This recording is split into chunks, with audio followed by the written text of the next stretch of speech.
تاب کے درگے تیرگی می روی بہر توبہ درائے شباب غوی بشنو از گوش دل مثنوی معنوی در رہے صدق برتا مسمم شوی بشنو از گوش دل مثنوی معنوی در رہے صدق برتا مسمم شوی۔ بسم اللہ الرحمن الرحیم، الحمدللہ رب العالمین، والصلاة والسلام علی سیدنا و مولانا محمد سید الانبیاء والمرسلین وعلی آلہ و اصحابہ اجمعین، اما بعد۔ انسان جب ایمان کی دولت سے مالا مال ہوتا ہے اور اس کا ایمان کمال کے درجے کو پہنچ جاتا ہے، یقین اور توکل کی دولت سے جب مومن بہرور ہو جاتا ہے، فیضیاب ہو جاتا ہے، تو اس کے بعد اس کے دل کی کیفیت بدل جاتی ہے۔ وہ اتنا سکون اور اطمینان محسوس کرتا ہے۔ جہاں دوسرے لوگ پریشان ہوتے ہیں زندگی میں، خطرات، تکلیفات، دشواریوں، آفات، ان ساری چیزوں کے زیر اثر، وہیں وہ بندہ بڑا مطمئن اور بڑا خوش ہوتا ہے۔ اس کا ماننا یہ ہوتا ہے کہ جو کرنے والا ہے وہ کر رہا ہے، اس کی حکمت کے تحت ہر کام چل رہا ہے، دنیا کا نظام جاری ہے، اور جو کرنا ہوگا وہ کرے گا اور جو نہ کرنا ہوگا وہ نہیں کرے گا۔ اس کی نظر ہمیشہ اس کے اوپر ہوتی ہے، دوسروں کے اوپر سے نگاہ ہٹا کر وہ اپنے مالک کی طرف نگاہ ڈالتا ہے۔ ہر عمل جو دنیا میں ہو رہا ہے، ہر کام جو دنیا میں ہو رہا ہے، اس کا فاعل حقیقی، اصلی کرنے والا اللہ ہوتا ہے۔ اس پر اس کو یقین اور بھروسہ ہوتا ہے، جس کی وجہ سے وہ بڑا مطمئن اور بڑا خوش رہتا ہے۔ اور ایسے ہی اطمینان والے لوگوں کے لیے نفس مطمئنہ کا خطاب آیا ہے۔ اب یہاں پر گزشتہ کے درس میں مولانا روم نے جو کہا تھا کہ کاف یا عین صاد کا مطلب یہی ہے کہ اللہ تعالیٰ کافی ہے۔ اے اللہ کے بندو، وہ تمہارے لیے کافی ہے سچائی کے ساتھ، اور اس کے اندر کوئی شبہ نہیں ہے۔ تو یہاں پر اس کا ذکر آپ کرتے ہوئے کہتے ہیں کہ کاف کافی آمدہ بہر عباد صدق وعدہ کاف یا عین صاد۔ بندوں کے لیے جو کاف آیا ہے، کاف کافن کا مطلب ہوتا ہے کافی ہے۔ ایک اور مقام پہ قرآن مجید میں فرمایا گیا الیس اللہ بکافٍ عبدہ، کیا اللہ اپنے بندے کے لیے کافی نہیں ہے؟ ہر معاملہ وہی حل کرے گا تو وہ کافی ہے۔ تو یہ جو کافن آیا ہے، کافی بتانے کے لیے ہی آیا ہے، اور یہ کاف یا عین صاد کا جو وعدہ ہے اللہ تعالیٰ کا، وہ سچا ہے۔ اب اللہ تعالیٰ فرماتا ہے کافیم بدہن ترا من جملہ خیر بے سبب بے واسطہ یاری غیر۔ اے میرے بندے، تیرے لیے میں کافی ہوں، تجھے اچھی اچھی چیزیں دیتا ہوں دنیا میں، جو کچھ تو کرتا ہے اس کا پھل تجھے ملتا ہے، وہ تو بہت کم چیزیں ہیں۔ 10% زیادہ سے زیادہ ایسی چیزیں ہوتی ہیں جو انسان محنت کر کے اس کے پھل کے طور پر حاصل کرتا ہے، لیکن 90% سے زیادہ دنیا میں ایسی چیزیں ہوتی ہیں جس کو انسان نے کیا ہی نہیں ہوتا ہے، اللہ تعالیٰ اپنے فضل سے دیتا ہے۔ تو ساری اچھی چیزیں اب تک تجھے میں دیتا آیا ہوں۔ ایک چھوٹی سی مثال کے لیے یاد رکھیں کہ انسان 9 مہینے ماں کے پیٹ میں رہتا ہے۔ ان 9 مہینے کو دوران ماں کے ہاتھ میں کچھ نہیں ہوتا۔ ماں اس بچے کی نشوونما کے لیے کچھ بھی نہیں کرتی، اس کو خود خبر نہیں ہوتی کہ اندر کیا ہو رہا ہے۔ تو 9 مہینے کے عرصے تک اس کی نہ صرف یہ کہ نشوونما ہوتی رہی، بلکہ اس کی صورت گری ہوتی رہی، اس کو کھانا ملتا رہا، اس کے اعضاء بنتے رہے، ہر چیز ہوتی رہی، کچھ نہیں تھا اور ایک کچھ بن کر نکلا۔ یہ 9 مہینے کا عرصہ ماں کے پیٹ میں کس نے اس کی خیالداری کی؟ تو جو ایسی خیالداری کرتا ہے ماں کے پیٹ کے اندر، وہاں کسی ڈاکٹر کی ضرورت نہیں، کوئی دواخانہ نہیں تھا، کوئی ہاسپٹل نہیں تھا، بیمار بھی پڑا تو اندر ہی صحت یاب بھی ہو گیا۔ اور اللہ تعالیٰ کو بندوں کو کچھ دینے کے لیے کسی سبب کی، کسی واسطے کی ضرورت نہیں ہے۔ اللہ تعالیٰ فرماتا ہے کہ میں کسی سبب کا محتاج نہیں ہوں، کسی واسطے کا محتاج نہیں ہوں، میں بغیر کسی ذریعے کے، بغیر کسی سبب کے دے سکتا ہوں۔ واسطے اور سبب کی احتیاج بندوں کو ہے۔ بندوں کو ایک چیز حاصل کرنے کے لیے ایک سبب ڈھونڈنا ہوگا، ایک واسطہ ڈھونڈنا ہوگا، ایک وسیلہ ڈھونڈنا ہوگا، تب جا کے وہ چیز ملے گی۔ بندوں کو اگر صحت حاصل کرنا ہے تو دوا کھانا ہوگا، بندوں کو اگر بھوک مٹانا ہے تو کھانا کھانا ہوگا، بندوں کو اگر تعلیم حاصل کرنا ہے تو کسی کے پاس جا کر تعلیم حاصل کرنی ہوگی۔ یہ ساری چیزیں بندوں کے لیے ہے، اللہ کے لیے نہیں۔ اللہ بغیر کسی معلم کے کسی کو تعلیم دے سکتا ہے، بغیر کسی معالج کے کسی کی بھی بیماری کا علاج کر سکتا ہے، بغیر کسی غذا کے کسی کا پیٹ بھر سکتا ہے۔ ہر چیز اللہ تعالیٰ کر سکتا ہے بغیر سبب کے، بغیر واسطے۔ لوگ اکثر یہی بات کہتے ہیں کہ اللہ تعالیٰ کو کسی سبب اور واسطے کی ضرورت نہیں ہے۔ کیا ضرورت ہے اس کو کسی وسیلے اور واسطے کی؟ یقیناً نہیں ہے، لیکن بندوں کو ہے۔ تو اللہ تعالیٰ کا کام بغیر سبب اور بغیر واسطے کے ہوتا ہے۔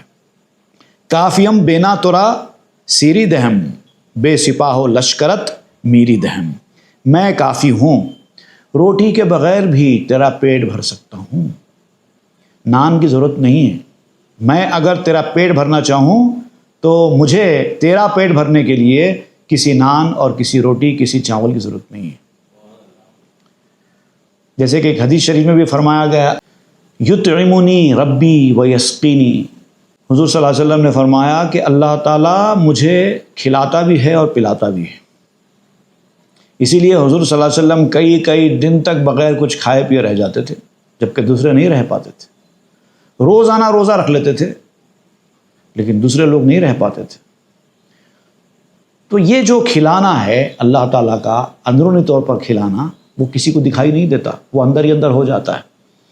اور بے سپاہو لشکرت میری دہم، اور میں چاہوں تو کسی فوج کی، کسی سپاہی کی، کسی لشکر کی ضرورت ہی نہیں ہے کسی کو سردار بنانے کے لیے۔ کسی کو بھی کسی ملک کا بھی میں حکمران بنا دے سکتا ہوں، بغیر فوج کے، بغیر انتخابات کے، کسی کو بھی بنا سکتا ہوں۔ کافیم بیدارویت درما کنم، کو ہراؤ چاہرا میدا کنم۔ میں کافی ہوں، دوا کی ضرورت مجھے نہیں ہے، علاج کے لیے دوا کے بغیر بھی میں کام کر سکتا ہوں، درمان کے بغیر بھی میں درد دور کر سکتا ہوں۔ پہاڑ اور کنویں کو میدان بنا دیتا ہوں، جب چاہوں پہاڑ کو میدان بنا دوں، جب چاہوں کنویں کو بھر کر میدان بنا دوں۔ مجھے پہاڑوں کو پھوڑنے کی ضرورت نہیں ہے، یہ تمہارا کام ہے، پہاڑ پھوڑنا تمہارا کام ہے، تم پہاڑ پھوڑو۔ میں جب ارادہ کرتا ہوں تو میری مرضی سے چٹیل میدان بن جاتا ہے، پہاڑ نہیں رہتا۔ بے بہارت نرگسوں نسری دہم، بے کتابوں اوستا تلخی دہم۔ پھول کھلانے کے لیے نرگس اور نسرین جھاڑوں سے، پودوں سے اگانے کے لیے مجھے کسی بہار کے موسم کی ضرورت بھی نہیں ہے۔ میں خزاں کے موسم میں بھی پھول اگا سکتا ہوں، بغیر کتاب کے، بغیر استاد کے بھی تعلیم دے سکتا ہوں۔ بہت سارے انبیاء کرام کے ساتھ ایسا ہوا ہے۔ عیسیٰ علیہ السلام کو بات کرنا کس نے سکھایا؟ حضور صلی اللہ علیہ وسلم کو، جو کہ آپ امی لقب ہیں، امی کی شان والے ہیں، مدینۃ العلم، میں علم کا شہر ہوں فرمایا حضور نے۔ کس نے پڑھایا؟ کون سے استاد کے پاس پڑھے؟ کسی کے پاس نہیں، اللہ نے خود پڑھا دیا۔ کسی استاد اور کسی کتاب کے بغیر علم دے دیا۔ موسیرا دل دہم با یک عصا، تازنت بر عالم شمشیر ہا۔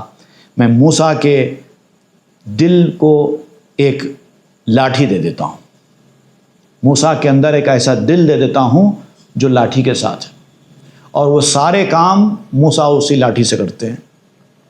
تلواریں چلا دیتے ہیں دنیا میں، دیکھیے موسیٰ علیہ السلام کی جو لکڑی تھی، جو عصا تھا، جب آپ پکڑتے تو عصا ہو جاتا، اور جب زمین پر ڈالتے تو وہ سانپ بن جاتا۔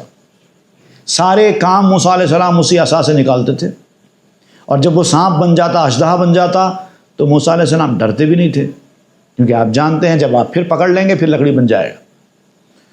دست موسیٰ را دہم یک نور و ناب کہ تپانچا میزنت بر آفتاب، میں نے موسیٰ علیہ السلام کے ہاتھ میں ایک ایسا نور دے دیا تھا، ایک ایسی چمک دے دی تھی کہ موسیٰ علیہ السلام اپنی جیب سے ہاتھ نکالتے تو ہاتھ چمکنے لگتا، اور ایسا ہاتھ ہوتا کہ سورج کے منہ پر موسیٰ تماچا مار دیتے۔ مطلب سورج کی روشنی بھی موسیٰ کے ہاتھ کی روشنی کے سامنے بیکار تھی۔ چوبرا مارے کنم من ہفت سر کے نہ زائد مادرا اورا نہ نر، میں لکڑی کو سانپ بنا دیتا ہوں تو 7 سروں کا سانپ بنا دیتا ہوں۔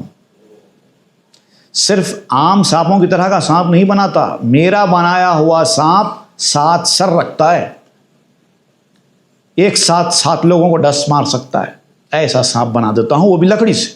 اور ایسا سانپ جس کو نہ کوئی سانپ میں نہ نر جن سکے نہ مادہ جن سکے، دنیا میں پیدا ہی نہ ہو سکے، ایسا سانپ۔ خون آمیزم دراب نیل من خود کنم خون عین آبش شراب فن، یہ جو دریائے نیل میں خون آ جاتا تھا قبطیوں کے لیے، تو اللہ تعالیٰ اس دریا میں خون ملاتا نہیں تھا۔ اللہ تعالیٰ فرماتا ہے کہ میں نے اس کے اندر خون ملایا نہیں ہے، دریائے نیل کا جو پانی ہے وہ صاف شفاف ہی ہے، لیکن میں پانی کو حکم دے دیتا تھا کہ اے پانی خون بن جا، میں پانی کو حکم دے دیتا تھا کہ اے پانی خون بن جا، اور وہ آنے واحد میں خون بن جاتا تھا۔ شادیترا غم کنم چوں آب نیل کے نیابی سوئے شادی ہا سبیل، کبھی ایسا بھی ہوتا ہے کہ جیسے نیل کے پانی کو آنے واحد میں خون کا پانی بنا دیا جاتا ہے اللہ کے حکم سے، ویسے ایسا بھی ہوتا ہے کہ کبھی تمہاری خوشیاں ایک لمحے میں غم میں تبدیل ہو سکتی ہیں۔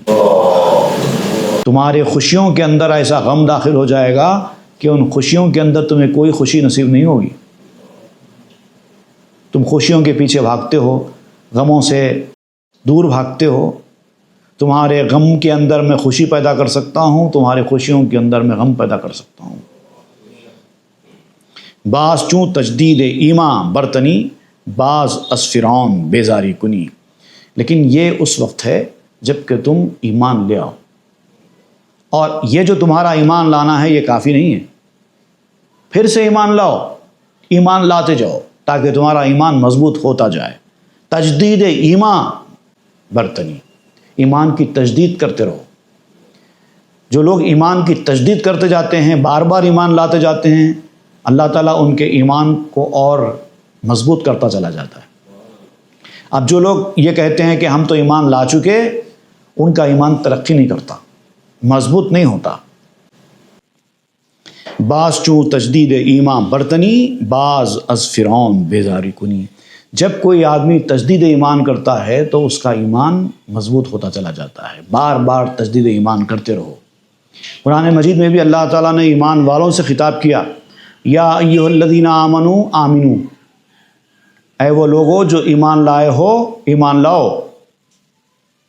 تو ایمان لانے والوں سے کہا جا رہا ہے کہ ایمان لاؤ، اور پھر جب وہ ایمان لائیں گے اور پھر یہی آیت برقرار رہے گی، یا ایھا الذین آمنوا آمنو، اے ایمان والو ایمان لاؤ۔ پوری زندگی یہی آیت پر عمل کرتے رہنا ہوگا، ایمان لاتے جانا ہوگا، مطلب ایمان کی تجدید کرتی رہنی ہوگی تاکہ وہ مضبوطی تم کو حاصل ہو جائے جو اصلی ایمان ہوتا ہے۔ اور اس کے لیے شرط ہے کہ ایمان لانے والا فرعون سے بیزار ہو جائے۔ موسیٰ کے ماننے والے ہونے کا مطلب یہ ہے کہ فرعون سے بیزار ہو جائے۔ اگر موسیٰ بھی تمہارے دوست ہیں، فرعون سے بھی تمہاری دوستی ہے، تو اس کا مطلب یہ کہ ایمان ابھی تمہارے اندر داخل ہی نہیں ہوا ہے۔ تیرے دشمن سے رکھوں گا دشمنی، یعنی تیرے دوستوں سے دوستی، یہ شرط ہے۔ اگر اس کے دوست بنے رہنا چاہتے ہو تو اس کے دوستوں سے دوستی کرو اور اس کے دشمنوں سے دشمنی کرو، ورنہ پھر اس کی دوستی جھوٹی کہلائے گی۔ موسی رحمت بے بینی آمدہ، نیل خوں بینی ازو آب شدہ۔ اب جب رحمت والا موسیٰ آ گیا ہے، موسیٰ سے مراد یہاں پر نبی، چونکہ دریائے نیل کا تذکرہ ہو رہا ہے، فرعون اور موسیٰ کا تذکرہ چل رہا ہے، اسی لیے آپ موسیٰ استعمال کرتے جا رہے ہیں۔ جہاں بھی جس نبی کا تذکرہ ہوتا ہے وہاں پر جب بھی نبی کا تذکرہ کرنا ہوتا ہے وہ اسی نبی کا ذکر کیا جاتا ہے۔ تو رحمت والا موسیٰ آ گیا ہے، اور جب رحمت والا موسیٰ آ جائے گا تو اگر دریائے نیل اگر خون سے بھی بھرا ہوا ہوگا تو اس کی وجہ سے وہ شفاف پانی ہی بن جائے گا۔ جیسے فرعون اور اس کے ماننے والوں کے لیے شفاف پانی خون آلود ہو رہا تھا، ویسے ہی نبی اور ان کے ماننے والوں کے لیے خون آلود پانی بھی صاف شفاف ہو جائے گا، مگر ایمان کی اس شرط کو پورا کریں، نبی والے بن جائیں، رب والے بن جائیں، شیطانی نہ رہیں، فرعونی نہ رہیں۔ چوں سرے رشتہ نگہداری دروں، نیلے ذوق تو نکردت ہیچ خوں۔ جب آپ کے اندرونی کیفیات رب اور رب والوں سے جا کر جڑ جاتے ہیں، آپ کا رشتہ مضبوط ہو جاتا ہے، قوی ہو جاتا ہے باطن میں، تو پھر یاد رکھو کہ آپ کے لیے دریائے نیل کا پانی کبھی خون آلود نہیں ہوگا، ہمیشہ آپ کے لیے صاف شفاف ہی رہے گا، ایک ہی حالت برقرار رہے گی، مگر شرط یہ ہے کہ اندرونی طور پر وہ ربط، وہ تعلق، وہ نسبت مضبوط ہو جائے۔ من گما بردم کے ایما آورم، تا ازیں طوفان خوں آب خرم۔ تو اب اس نے کہا، جو قبطی مسلمان ہوا تھا، اس نے کہا کہ یہ ساری باتیں سوچنے کے بعد میں نے خیال کیا کہ میں ایمان لے آؤں تاکہ خون کے اس طوفان میں سے جو میرے ہاتھ میں خون آلود پانی آتا جا رہا ہے اس سے محفوظ رہ کر صاف شفاف پانی پی لوں۔ جب ایمان کی دولت سے مالا مال ہو جاؤں گا تو جیسے تم کو صاف شفاف پانی ملا ہے ویسے بھی مجھے بھی صاف شفاف پانی ملے گا۔ اس نیت سے میں ایمان لایا، میرا ارادہ، میری نیت ایمان لانے کی یہ تھی کہ مجھے بھی صاف پانی پینے کو ملے۔ منچ دانستم کے تبدیلی کنت، در نہاد من مرا نیلی کنت۔ مجھے یہ کیا معلوم تھا کہ یہ ایمان جو میرے اندر داخل ہوا ہے میرے اندر اتنی تبدیلی کر دے گا کہ میں پینے کو تو آیا تھا صاف اور شفاف پانی، اس کی خواہش میں آیا تھا، لیکن ایمان اندر داخل ہونے کے بعد ایک میرے دل کو ایسا بنا دیا، میرے دل کے اندر ایسا دریائے نیل ڈال دیا کہ اب اس دریائے نیل کے پانی کی مجھے ضرورت ہی باقی نہیں رہی۔ اب دیا جا رہا ہے تو میں کہتا ہوں کہ مجھے نہیں چاہیے۔ سوئے چشم خود یکے نیلم رواں، برقرارم پیش چشم دیگراں۔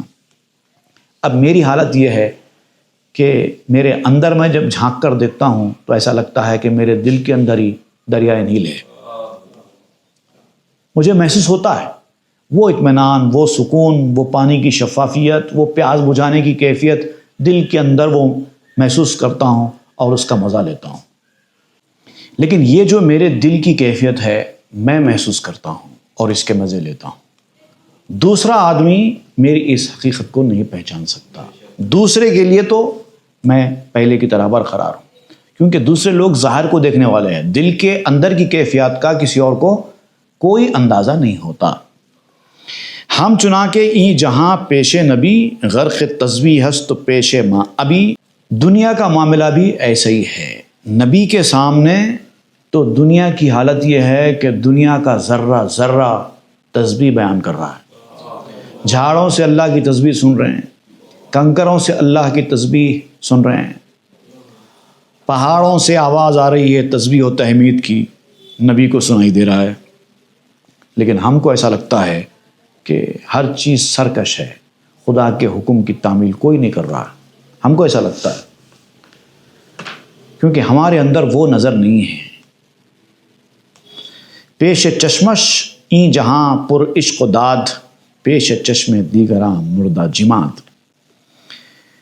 جیسے نبی کی نظر میں یہ دنیا سخاوت سے بھری ہوئی ہے، عشق سے بھری ہوئی ہے، وہ دیکھتا ہے۔ دنیا جو انسانوں کو فائدہ پہنچا رہی ہے اس کی سخاوت نبی کی نظر میں دکھائی دے رہا ہے، لیکن دوسرے کی نظر میں بے جان چیزیں ہیں، جھاڑ پہاڑ ہر چیز ہم کو بے جان نظر آتی ہے۔ آپ کہتے نا کہ پہاڑ میں پتھر میں کوئی جان نہیں ہے، ہر چیز کے بارے میں ہم ایسے کہتے ہیں اس کے اندر کوئی جان نہیں ہے، اس کے اندر کوئی جان نہیں ہے۔ اگر جان نہ ہوتی تو ابو جہل کی مٹھی میں کنکر کلمہ کیسے پڑھتے؟ ایسی بہت ساری مثالیں، لیکن وہ ہم کو دکھائی نہیں دیتا، ہم کو سنائی نہیں دیتا۔ وہ نظر ہوگی، وہ کان ہوں گے تو دکھائی بھی دے گا، سنائی بھی دے گا۔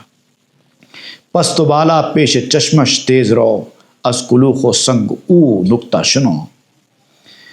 دنیا میں جو کچھ ہو رہا ہے، جو ٹائڈز ہو رہے ہیں نا، کبھی دنیا آگے بڑھ رہی ہے، کبھی پیچھے ہٹ رہی ہے، کبھی ترقی ہو رہی ہے، کبھی زوال ہو رہا ہے، یہ سب دنیا چلتی جا رہی ہے۔ تو جو عقل مند آدمی ہے، جو دل والا آدمی ہے، وہ اس کی حقیقت کو سمجھ رہا ہے کہ دنیا کا نظام اسی طرح ہے، آگے بڑھتی جا رہی ہے، آگے بڑھتی جا رہی ہے۔ اور وہ ایسا ہوتا ہے کہ ڈھیلے اور کنکروں سے بھی کلمات سن لیتا ہے۔ لیکن جو عام انسان ہوتا ہے اس کی دنیا بالکل الگ ہی ہے۔ اہل دل کی دنیا اور اہل دنیا کی دنیا، دونوں میں زمین آسمان کا فرق ہے۔ اس کی زندگی اور اس کی زندگی میں زمین آسمان کا فرق ہے۔ کہنے کو تو دونوں دنیا میں جی رہے ہیں، کہنے کو تو دونوں کے شب و روز اسی طرح گزر رہے ہیں، کہنے کو تو سب کھا رہے ہیں، پی رہے ہیں، چل رہے ہیں، بھاگ رہے ہیں، سب کر رہے ہیں، سو رہے ہیں۔ اسی لیے تو انبیاء کے بارے میں کافر تانا دیا کرتے تھے، مالی حاضر رسول یأکل الطعام و یمشی فی الاسواق، یہ کیسے رسول ہیں جو کھانا بھی کھاتے ہیں ہماری طرح، بازاروں میں بھی گھومتے ہیں ہماری طرح؟ کیونکہ یہ لوگ ظاہر کو دیکھ رہے ہیں، ظاہر میں تو سب ایسے ہی کریں گے، کوئی الگ دکھائی نہیں دے گا آپ کو ظاہر میں، ظاہر سب کا ایک جیسا، لیکن جو باطنی کیفیات ہیں وہ سب کی الگ الگ ہیں۔ با عوامی جملہ پستو مردے، زی عجب تر من ندیدم پردے۔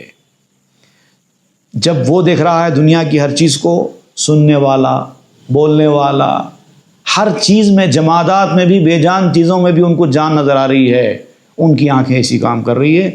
اور جو عام انسان ہے اس کے لیے ہر چیز مردہ ہے، ہر چیز پست ہے، دنیا کی کچھ بھی کام کی چیز نہیں ہے۔ تو اس پر مولانا روم کہتے ہیں زی عجب تر من ندیدم پردے، میں نے اس سے زیادہ عجیب پردہ نہیں دیکھا کہ دیکھنے والا سب کچھ دیکھ رہا ہے لیکن ایک آدمی کو کچھ بھی دکھائی نہیں دیتا۔ اس سے عجیب پردہ کوئی نہیں ہو سکتا، ہر چیز سامنے لیکن پھر بھی کچھ دکھائی نہیں دیتا۔ ہر پتے میں تیرا ظہور، تیری صفات اور تیرا نور، ہر پتے میں اس کا ظہور ہے، ہر ذرے میں اس کی صفات جلوگر ہیں، اس کا نور جلوگر ہے۔ وہ چھپا ہوا ہے لیکن ظاہر ہے، اپنے کمالات سے، اپنی قدرتوں سے، اپنی قوتوں سے ظاہر ہو رہا ہے، لیکن کسی کو کچھ دکھائی نہیں دے رہا ہے، اس کے ہی وجود کا انکار کر رہے ہیں۔ اس سے زیادہ عجیب بات نہیں ہے، اس سے زیادہ عجیب پردہ نہیں ہو سکتا۔ گورہا یکساں ب پیش چشم ماں، روضہ و حفرہ ب پیش اولیاء۔ قبرستان کو جائیے، ہزاروں قبریں آپ کو ملیں گی، آپ ان کو دیکھیے، سب قبر ایک جیسی دکھائی دیتی ہے۔ زیادہ سے زیادہ کوئی تبدیلی آپ کو دکھتی ہے تو بھی اس کے ظاہری حیت میں ہی دکھتی ہے، کوئی قبر چھوٹی ہے، کوئی قبر بڑی ہے، کوئی قبر نیچے ہے، کوئی قبر اونچی ہے، کوئی قبر معمولی مٹی کی بنی ہوئی ہے، کسی کو پتھر وغیرہ چڑھا دیا گیا ہے، کسی کے اوپر چوکھنڈی بنا دی گئی ہے، کسی کے اوپر تو صرف مٹی کے ساتھ ایک پتھر لگا دیا گیا ہے، کچھ تو مٹ بھی گیا ہے۔ تو ہم کو جو دکھائی دے رہا ہے وہ باہر کی چیزیں دکھائی دے رہی ہے، اندر کا کسی کو پتہ نہیں ہے۔ تو ہماری نظر کے سامنے ساری قبور ایک جیسی ہے، کیونکہ اوپر سے تو سب ایک جیسا ہی ہوتا ہے۔ روضہ حفرہ بے پیش اولیاء، لیکن اولیاء کے سامنے، اہل دل کے سامنے یہ سب قبور ایک جیسی نہیں ہے۔ کوئی باغ ہے تو کوئی گڑھا ہے، کوئی قبر جنت کی کھڑکی کھول کر قبر کو باغ بنا دیتی ہے، اور کوئی قبر جہنم کا گڑھا ثابت ہوتی ہے۔ یہ باہر سے کچھ دکھائی نہیں دیتا۔ آما گفتندے کہ پیغمبر ترش اسچ گشتستو شدستو ذوق کش۔ لوگوں کا خیال ہے کہ پیغمبر پہلے جیسے خوشگوار ہوا کرتے تھے، ہنستے تھے، بولتے تھے، لوگوں کے ساتھ گھل مل کے رہتے تھے۔ اب پیغمبر نبی ایسا نہیں کر رہا ہے۔ کیا ہو گیا ہے نبی کو تمہارے کیا ہو گیا ہے؟ پہلے جب انہوں نے اسلام کا پرچم لوگوں کے سامنے بلند نہیں کیا تھا، اپنی نبوت کا اعلان نہیں کیا تھا، تو لوگوں کے ساتھ دوستانہ انداز میں رہتے تھے، ہنستے تھے، بات کرتے تھے، سب کرتے تھے۔ اور جیسے ہی اب اعلان نبوت انہوں نے کیا، اب وہ ہنسی، وہ خوشگواری نہیں محسوس ہوتی۔ کیا ہو گیا ہے؟ کافر ایسا تانا دیا کرتے تھے۔ کیوں تمہارے نبی اپنے ذوق کو، اپنے مزاج کو بدل کر بیٹھے؟ خاصا گفتن دے کے پیشے چشمتاں می نمائد او ترش اے امتاں۔ لیکن ان کے جواب میں جو خاص لوگ تھے انہوں نے کہا کہ تمہاری نظر میں نبی رنجیدہ ہو گئے ہیں۔ اب دیکھیے، ایک وقت ایسا تھا اعلان نبوت سے پہلے کہ نبی کو اللہ کی جانب سے پیغام نہیں آیا تھا نا، تو کوئی ذمہ داریاں نہیں تھیں۔ تبلیغ کی جو ذمہ داریاں تھیں وہ نہیں تھیں۔ ابھی تو صرف کیریکٹر دکھا رہے تھے، اپنا ثابت کر رہے تھے کہ ایک نبی اعلان نبوت سے پہلے کیسا ہوتا ہے۔ ہر کسی کے ساتھ خوشگوار طریقے سے ملنا، ہر کسی کو وقت دینا، ہر کسی کی امداد کرنا، ہر کسی کو سچائی سکھانا، یہ کام کر رہے تھے۔ لیکن جب نبوت کا اعلان ہو گیا، اب دین کی تبلیغ کا کام شروع ہو گیا، تب معرکے شروع ہو گئے، جنگیں شروع ہو گئیں، کافروں کی ریشہ دوانیاں، ان کا ظلم و ستم ہو گیا، اس سے نمٹنے کا کام لگ پڑا۔ ایسے میں جب انسان کوئی خاص مقصد میں زیادہ مصروف ہو جاتا ہے تو اس کی زندگی کا دھارا تبدیل ہوتا ہوا نظر آتا ہے۔ یہی کچھ نظر آیا تھا کافروں کو، تو اس پر انہوں نے یہ بات کہی تھی۔ تو لوگوں نے کہا کہ ابھی بھی ہمارے نبی ویسے ہی ہیں، وہ تبدیل نہیں ہوئے ہیں، تم کو دکھائی نہیں دیتا۔ یک زماں در چشم ماں آئی دیتا، خندہا بینید اندر حل عطا۔ وہ جو حل عطا والے نبی ہیں ہمارے، ان کی مسکراہٹوں کو دیکھنا ہے تو ابھی بھی دیکھ سکتے ہو۔ اس کے لیے کیا ہے؟ کچھ وقت کے لیے تمہاری آنکھیں نکال کر ہمارے جسم کے اندر ڈال دو۔ ہم جو دیکھ رہے ہیں نا، وہ تم کو دکھائی نہیں دے رہا ہے۔ ہمارے نبی کا وہ اخلاق، وہ نرمی، وہ رحمت آج بھی اسی طرح برقرار ہے، لیکن تمہارے دیکھنے کے انداز بدل گئے ہیں، اسی لیے تم کو دکھائی نہیں دیتا۔ یہاں پر لفظ حل عطا استعمال کیا۔ حل عطا جو ہے قرآن مجید کے ایک آیت کا حصہ ہے۔ ویسے تو 4-5 مقامات پر حل عطا کا قرآن مجید میں استعمال ہوا ہے، جیسے کہ ایک مقام پر حل عطا کا نبأ الخصم اذ تصور المحراب آیا ہے سورہ صاد میں، یہاں پر بھی حل عطا کا ہے۔ پھر حل عطا کا حدیث الغاشیہ آیا ہے سورہ الغاشیہ میں۔ پھر حل عطا کا حدیث موسیٰ آیا ہے سورہ طٰہٰ میں۔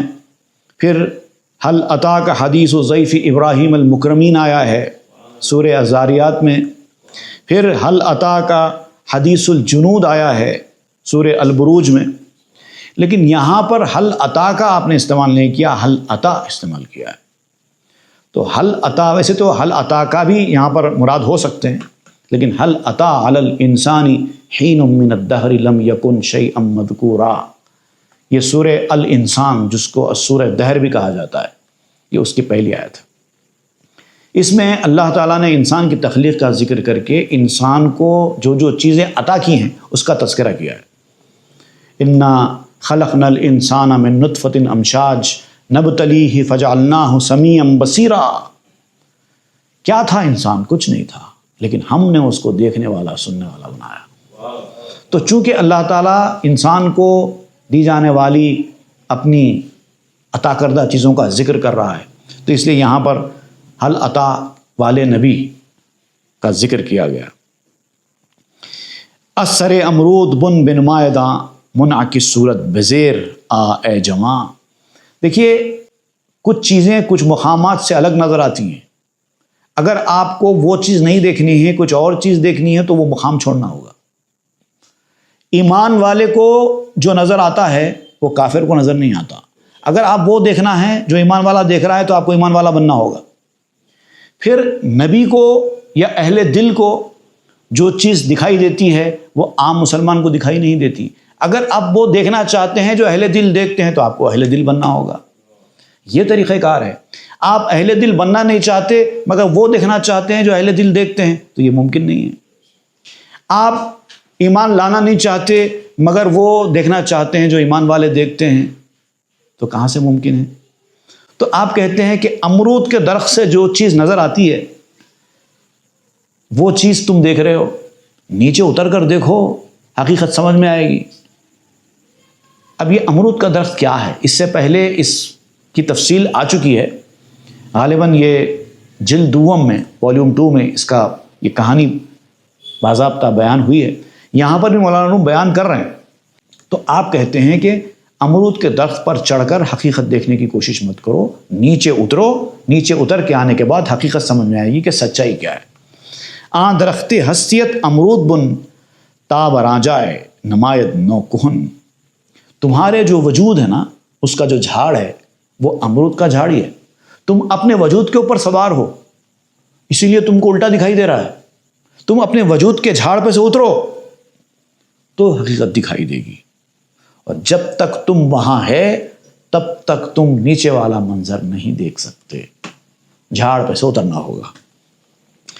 تا براں جائے بے بینی خارزار پر ز کجدم ہائے خشم و پر ز مار. جب تک تم اپنے وجود کے درخت پر رہو گے تم کو صرف کانٹوں کا جنگل ہی دکھائی دے گا. غصے کے بچھوؤں اور سانپوں سے بھرے ہوئے جنگل کے سوا تمہیں کچھ دکھائی نہیں دے گا. جو لوگ بار بار غصے میں آ جاتے ہیں یہ ان کی علامت ہوتی ہے. چھوٹی چھوٹی بات پر غصے میں آ جاتے ہیں، بھڑک جاتے ہیں، غصے میں آ جاتے ہیں، سمجھ لو کہ وہ امرود کے جھاڑ پر ہے. اور جو نیچے والا ہوتا ہے نا، امرود کے جھاڑ سے اترنے والا ہوتا ہے، حقیقت دیکھنے والا ہوتا ہے، وہ چپ چپ غصے میں نہیں آتا. غصہ ایک ہتھیار ہے، جہاں ضرورت پڑنے پر ہی اس کا استعمال کیا جاتا ہے. جو سمجھدار لوگ ہوتے ہیں وہ غصے کا وہیں پر استعمال کرتے ہیں جہاں غصے کے بغیر بات نہیں بننے والی ہے. یہ چپ چپ چپ غصہ کرنے والے، بیکار کے برسنے والے، گرم ہونے والے، یہ ایک غلط دنیا میں جی رہے ہیں. یہ بچھوؤں کا اور سانپوں کا جنگل ہے. چوں فرود آئی بے بینی رائے گاں یک جہاں پر گل رخان ہو دائے گاں. اور جب تم اس پیڑ کے اوپر سے نیچے اتر کر آؤ گے تب تم کو پتا چلے گا کہ جس دنیا کے اوپر تم چلا رہے تھے، جس دنیا کی چیزوں کو تم ناپسند کر رہے تھے، جس دنیا کے نظام پر تم کو دل میں پریشانی ہو رہی تھی، وہ تو حسیناؤں کا جنگل ہے، وہ تو پالنے والوں سے بھرا ہوا ہے. مہربان لوگ موجود ہیں، اچھے لوگ موجود ہیں. خراب اگر کوئی ہے تو وہ صرف تم ہی ہو. اس دنیا میں اگر کوئی خراب ہے تو وہ صرف تم ہی ہو، یہ پتہ چلے گا تمہیں.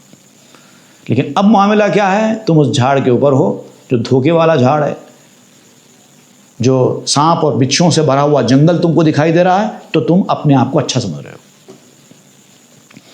چوں فرود آئی فرود آیت ترا در دروں اسرار فیض کبریا. اور جب تم نیچے اتر کر آؤ گے، اپنی خودی کے درخت کو چھوڑ دو گے، اپنی حقیقت کو سمجھو گے، اپنی خودی کو چھوڑو گے، اپنے سیلف کو ختم کرو گے، اپنے ایگو کو مارو گے، تب جا کے اللہ تعالیٰ کے فیض کے اسرار تمہارے دل کے اوپر اتریں گے. اس کے بعد ہی تم کو حقیقت دکھائی دے گی. اب وہ جو امرود کے درخت کا جو واقعہ ہے یہاں پر مولانا روم ایک بار پھر اس کا تذکرہ کر رہے ہیں.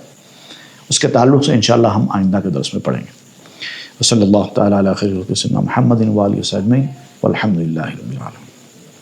تاب کے در لگے تیرگی میں روی